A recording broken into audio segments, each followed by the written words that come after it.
সুপ্রিয় শিক্ষার্থী বন্ধুরা, আমি সাহাত আমিন অনিক স্বাগতম জানাই তোমাদের টেকনিক ইজি এডুকেশনে। আসলাম তোমাদের সামনে 9.2 এর যে 13 নম্বর সৃজনশীল আছে সেই সৃজনশীল প্রশ্নের সমাধান নিয়ে। দেখো এখানে উদ্দীপকে আমাদের দুইটা সমীকরণ দিয়ে দেওয়া আছে। বলেছে ক নম্বরে যে এই 1 ও 2 নং সমীকরণকে এক্স ও ওয়াই এর চলক বিশিষ্ট তোমার হচ্ছে সরল সমীকরণে তোমার হচ্ছে প্রকাশ করতে বলছে। ঠিক আছে, তাহলে সরল সমীকরণ মানে হচ্ছে কি, দেখো এখানে যে চলকগুলো আছে সেগুলো কিন্তু পাওয়ার আকারে আছে। তাহলে পাওয়ার আকারে থাকার জন্য ব্যাপারটা একটু জটিল লাগতেছে না?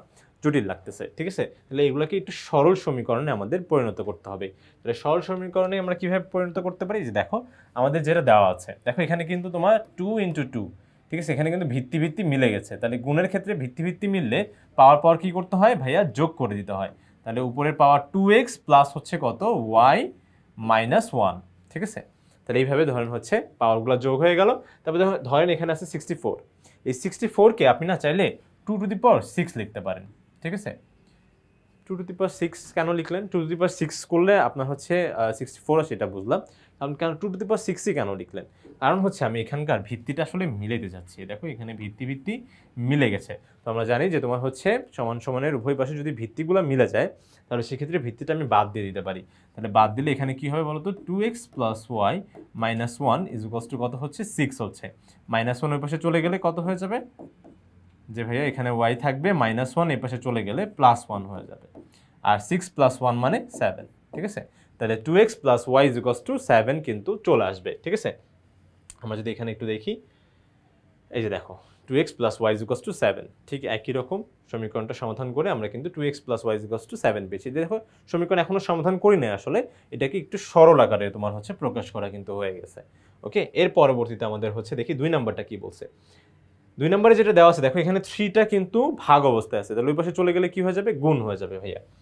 যে যদি সাইড চেঞ্জ করেন তাহলে এখানে দেখেন 6x × 6⁻y - 2 = হবে আপনার হচ্ছে 3 × 72। 72 × 3, আচ্ছা এটা মুছে দেই এখানে। তাহলে কি 72 হয়ে যাবে হচ্ছে 3। ঠিক আছে, তাহলে এখন দেখো 72 × 3 করলে কত হবে বলো তো, 216 মানে 216। ঠিক আছে, আর এখানে দেখো ভিত্তি ভিত্তি কিন্তু মিলে গেছে। ঠিক আছে, এখানেও দেখো ভিত্তি ভিত্তি মিলে গেছে। তাহলে গুণের ক্ষেত্রে পাওয়ার পর কি করতে হবে ভাইয়া, গুণের ক্ষেত্রে পাওয়ারগুলো যোগ হয়ে যায়। তাহলে 6 এর পাওয়ার কত হবে, x + y - 2 = এই যে 216। এখন 216কে আমরা কিভাবে লিখতে পারি, লিখতে পারি ভাইয়া 6 এর পাওয়ার হচ্ছে 3। 6 এর পাওয়ার 3 দিলে দেখো তোমার হচ্ছে 216 আসতেছে। তাহলে এখান থেকে আমরা হচ্ছে ভিত্তি ভিত্তি বাদ দিয়ে দিচ্ছি। তাহলে এখানে থাকবে কি, x + y - 2 = কত বলতো, 3। তাহলে -2 এর পাশে চলে গেলে +2 হয়ে যাবে। তাহলে x + y তোমার হচ্ছে +3 - 2 সাইড চেঞ্জ করলে কত, +2। তাহলে x + y = কত হলো তোমার 5। ওকে, তাহলে আমরা এখানে দেখলে দেখো এখানে পেয়ে যাব, এই যে দেখো সেম ভাবে x + y = 5।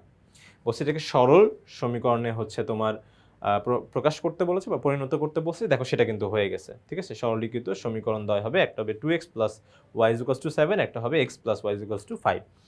ঠিক আছে, তাহলে ক নম্বরের আমরা সমাধান করতে পেরেছি। এখন খ নম্বরে আমাদের বলা হয়েছে সমীকরণ দ্বয় সমাধান করে শুদ্ধতা যাচাই করো।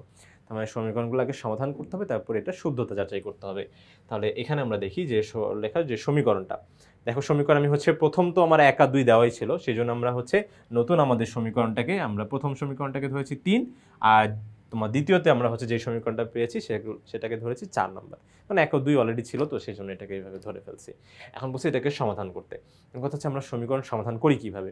সমীকরণ সমাধান করার হচ্ছে তোমার নর্মালি আমরা 3টা উপায় জানি। একটা হচ্ছে প্রতিস্থাপন, অপনয়ন, আর হচ্ছে কি বলতো, বজ্রগুণন। ঠিক আছে, বজ্রগুণনটা আমরা খুব একটা বেশি ব্যবহার করি না, আমরা প্রতিস্থাপন বা অপনয়ন দিয়েই করে ফেলি। তো দেখো এখানে কোনটা করলে আসলে সহজ হয়, আমার মনে হয় এটা অপনয়ন করলে। অপনয়ন মানে অপসারণ, যে কোনো একটা চলককে বাদ দিয়ে অপসারণ করে দিতে হবে। ঠিক আছে, অপহরণ না, অপসারণ। ঠিক আছে, অপহরণ করে না, অপসারণ করতে হবে। ঠিক আছে, তাহলে অপসারণ হচ্ছে কি বলতো, বাদ দিয়ে দিতে হবে। এখন কিভাবে বাদ দিবে, দেখো এই দুইটা সমীকরণ তুমি যদি বিয়োগ করে দাও তাহলে কিন্তু হচ্ছে যে 3 নং থেকে 4 নংটা বিয়োগ করে দাও। তাহলে বিয়োগ করার মানে হচ্ছে কি, বাম পাশের সাথে বাম পাশ বিয়োগ হবে, ডান পাশের সাথে ডান পাশ বিয়োগ হবে। তাহলে 2x + y থেকে বিয়োগ হবে কি বলতো, +x আর হচ্ছে +y। তাহলে বিয়োগ মানে কি বলতো, চিহ্নগুলো পরিবর্তন হয়ে যাবে। তাহলে +x হয়ে যাবে -x, +y হয়ে যাবে -y। আর ডান পাশের সাথে ডান পাশ বিয়োগ করলে 7 - 5। তাহলে সেক্ষেত্রে দেখো +y - y কিন্তু কাটা। অপসারণ মানে কি, যে কোনো একটা চলক বাদ দিতে হবে। দেখো এই চলকটা কিন্তু অলরেডি বাদ হয়ে গেল, ঠিক আছে। তাহলে সেক্ষেত্রে এখন দেখো বাদ হলে এখানে দেখো 2x থেকে তোমার হচ্ছে একটা x চলে গেলে এখানে থাকবে শুধুমাত্র একটা x, আর হচ্ছে 7 থেকে 5 গেলে 2। তাহলে দেখো x এর মান কিন্তু 2 চলে আসছে। তাহলে সরলরেখার সমীকরণ সমাধান করতে গেলে, সরলরেখা তো না, তোমার হচ্ছে এটা আসলে এটা যদিও সরলরেখার সমীকরণই, বাট যাই হোক 11 অধ্যায় আমরা জানি এগুলো সরলরেখার সমীকরণ, বাট এখানে আমরা কিন্তু সমীকরণই কনসিডার করবো। তো সমীকরণ সমাধান করতে হলে আমার কিন্তু x এর মানও জানা লাগে, y এর মানও জানা লাগে। তাহলে x এর মান যেহেতু আসছে 2, এখন y এর মানটা বের করবো। তাহলে x এর মান আমি যদি যে কোনো একটা সমীকরণে বসিয়ে দেই তাহলে কিন্তু y এর মানটা পেয়ে যাবো। এখন কথা হচ্ছে কোনটায় বসাবো, 3 বসাবো না 4-এ? 4টাই বেশি ইজি লাগতেছে না? দেখো বেশি একটু ইজি।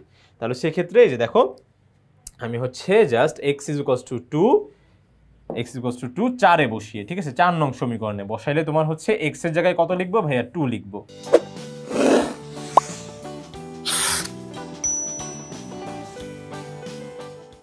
আর y তো থাকবে, তো +2 এই পাশে চলে গেলে -2 হয়ে যাবে। তাহলে 5 থেকে 2 চলে গেলে কত থাকে বলো তো, 3।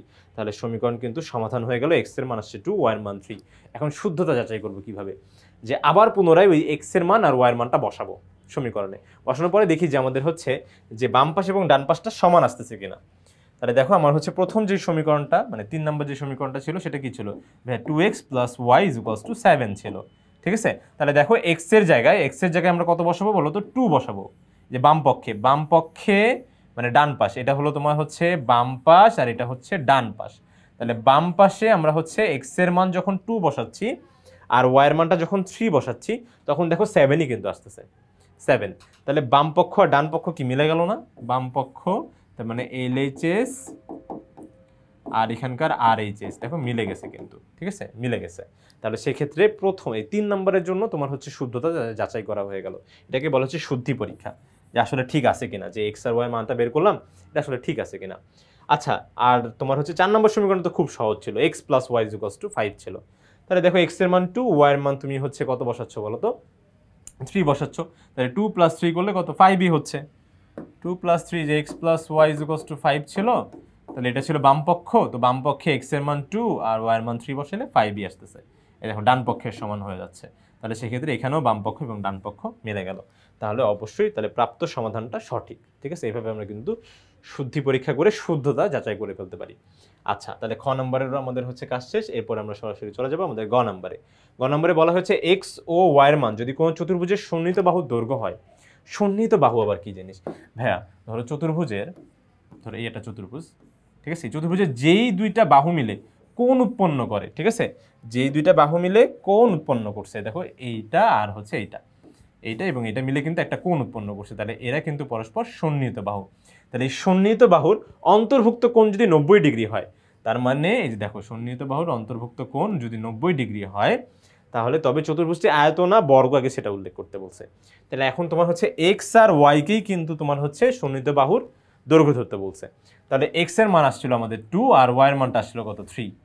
তাহলে যেই চতুর্ভুজে যে বাহুগুলো ভিন্ন চলে আসছে, তাহলে এটা কি আর বর্গ হবে? কখনোই কিন্তু বর্গ হবে না। আর যাই হোক বর্গ হবে না, তাহলে এটা হবে কি, অবশ্যই আয়ত হবে। কারণ আয়তের তোমার হচ্ছে দেখো সন্নিহিত বাহুগুলা এই দেখো এখানে কিন্তু সমান না, কিন্তু বিপরীত বাহুগুলা কিন্তু আবার সমান, বিপরীত বাহু, ঠিক আছে। তাহলে 3-এর 3 আর এখানে 2-এর 2, ঠিক আছে। আর হচ্ছে একটা কোণ কি হবে, মানে একটা কোণ না, প্রত্যেকটা কোণই কত হবে বলো তো, 90 ডিগ্রি হবে। যে হ্যাঁ প্রত্যেকটা কোণ 90 ডিগ্রি আয়তের, ঠিক আছে, ওকে। তাহলে এখন বলছে যে তোমার হচ্ছে আয়তের ক্ষেত্রফলটা কত, সেই আয়তক্ষেত্রে বা সেই চতুর্ভুজের ক্ষেত্রফল, তার মানে আয়তক্ষেত্রের ক্ষেত্রফলটা কত হবে। হ্যাঁ আয়তক্ষেত্রের ক্ষেত্রফল বের করা তো একদম পানি ভাত, সেটা হচ্ছে কত, দৈর্ঘ্য গুণ প্রস্থ, ঠিক আছে, দৈর্ঘ্য গুণ প্রস্থ। তাহলে দৈর্ঘ্য হচ্ছে কত, 2 আর প্রস্থ হচ্ছে কত বলো তো, 3। তাহলে দৈর্ঘ্য গুণ প্রস্থ, ঠিক আছে। তাহলে 2 গুণ 3 করলে কত হয় বলো তো, 6। তাহলে 6 বর্গ একক। যেহেতু আমরা সেন্টিমিটার না মিটার কিছুই জানি না, তো সেক্ষেত্রে এখানে কিন্তু বর্গ একক লিখবো। ওকে, এটা কিন্তু আমাদের মাথায় রাখতেই হবে যে বর্গ একক কথাটা থাকতেই হবে। ক্ষেত্রফলের ক্ষেত্রে বর্গ একক থাকবে, না হলে কিন্তু দেখবা যে 2 মার্ক নাই, ঠিক আছে। কখন 2 মার্ক হাওয়ায় গেছে, ঠিক আছে, তোমরা টেরও পাবো না। তাহলে অবশ্যই বর্গ এককটা কিন্তু লেখা থাকা লাগবেই। তাহলে 2 গুণ 3 তাহলে 6 বর্গ একক। এখন কথা হচ্ছে যে ভাইয়া, যে এইখান থেকে যে আপনি যে কর্ণটা যে বের করতে বলছে, ভাইয়া এই কর্ণের তো হচ্ছে সবসময় মনে থাকে না যে কর্ণের দৈর্ঘ্য কীভাবে মনে রাখবো, ঠিক আছে। তাহলে কর্ণের দৈর্ঘ্য এখন হচ্ছে সূত্র, সেই সূত্রটা মনে রাখার আসলে দরকারই নাই। সূত্রটা আমরা হচ্ছে কি করবো জানো, এই দেখো যখন এই কর্ণটা আঁকলাম, এই কর্ণ আকার ফলে দেখো এটা একটা সমকোণী ত্রিভুজে পরিণত হয়ে গেছে। দেখো এই পার্টটা একটা সমকোণী ত্রিভুজে পরিণত হয়ে গেছে, দেখছো? যেই ত্রিভুজের এই দেখো একটা কোণ কি সমকোণ, দেখতে পাচ্ছ? সমকোণী ত্রিভুজ, এই যে নীলটা যেটা সেটা সমকোণী ত্রিভুজ হয়ে গেছে। তাহলে সমকোণী ত্রিভুজের বিপরীত বাহুকে কি বলে? অতিভুজ, তাই তো? অতিভুজ। আর অতিভুজটা কি? কর্ণ। অতিভুজ হচ্ছে কর্ণ। তাহলে পিথাগোরাসের সূত্র অনুযায়ী লম্ব স্কয়ার প্লাস, যে ভাইয়া লম্ব স্কয়ার মানে হচ্ছে ধরে নাও এই যে 2 হচ্ছে তোমার লম্ব, তাহলে লম্ব স্কয়ার প্লাস ভূমি স্কয়ার মানে 3 স্কয়ার ইজ ইকুয়ালস টু অতিভুজ স্কয়ার। অতিভুজ স্কয়ার মানে কি? কর্ণ স্কয়ার, ঠিক আছে? কর্ণর বর্গ। আচ্ছা, এখন তুমি কি কর্ণের বর্গ চাও নাকি শুধু কর্ণ চাও? ভাইয়া শুধু কর্ণটা চাই। তাহলে শুধু কর্ণ যদি তোমাকে পেতে হয় তাহলে তোমাকে কি করা লাগবে? যেমন স্কয়ারটা সাইড চেঞ্জ করবে। তাহলে সাইড চেঞ্জ করলে কি হয়ে যাবে বলো তো? রুট হয়ে যাবে। 2 স্কয়ার প্লাস 3 স্কয়ার, ঠিক আছে? 2 স্কয়ার প্লাস 3 স্কয়ার হয়ে যাবে। এটা হচ্ছে ভালোভাবে বোঝা যাচ্ছে না? এই দেখো 2 square root over 2 square plus 3 square, তাই না? দেখো তোমার হচ্ছে যখন স্কয়ার সাইড চেঞ্জ হবে তখন এই পাশে গেলে কিন্তু রুট হয়ে যাবে। তাহলে কর্ণ ইজ ইকুয়ালস টু কি হচ্ছে বলো তো? 2 স্কয়ার প্লাস 3 স্কয়ার। ওকে, তাহলে এখন এটা করলে কত আসে? দেখো পিথাগোরাসের আমরা কিন্তু সূত্র দিয়ে একবারে কিন্তু তোমার হচ্ছে এই যে সমকোণী ত্রিভুজের যে অতিভুজটা, সেই অতিভুজই হচ্ছে আমাদের কি? কর্ণ। তাহলে কিন্তু একবারে কর্ণ চলে আসবে। ওকে, তাহলে আমরা হচ্ছে একটু সমাধানে দেখি। বেসিকটা তো আমরা হচ্ছে বুঝে গেলাম। এই যে দেখো এখানে হচ্ছে যে বাহু দেওয়া আছে, তোমার হচ্ছে ক্ষেত্রফলটা 6 বর্গ একক বের হয়ে গেছে। এরপরে দেখো তোমার হচ্ছে 3 স্কয়ার প্লাস 2 স্কয়ার। তাহলে কর্ণ ইজ ইকুয়ালস টু কি হলো? তোমার হচ্ছে 3 স্কয়ার প্লাস 2 স্কয়ার, কত? 3 কে স্কয়ার করলে হবে 9, আর হচ্ছে তোমার 2 কে স্কয়ার করলে 4। তাহলে √13 হয়ে যাবে আমাদের কর্ণের দৈর্ঘ্য। আশা করি বন্ধুরা তোমরা সম্পূর্ণ বিষয়টা সুন্দরভাবে ভালোভাবে স্পষ্টভাবে বুঝতে পেরেছো। পরবর্তী ভিডিও দেখার জন্য আমন্ত্রণ জানিয়ে আজকে এখানে শেষ করছি। ধন্যবাদ সবাইকে। আসসালামু আলাইকুম।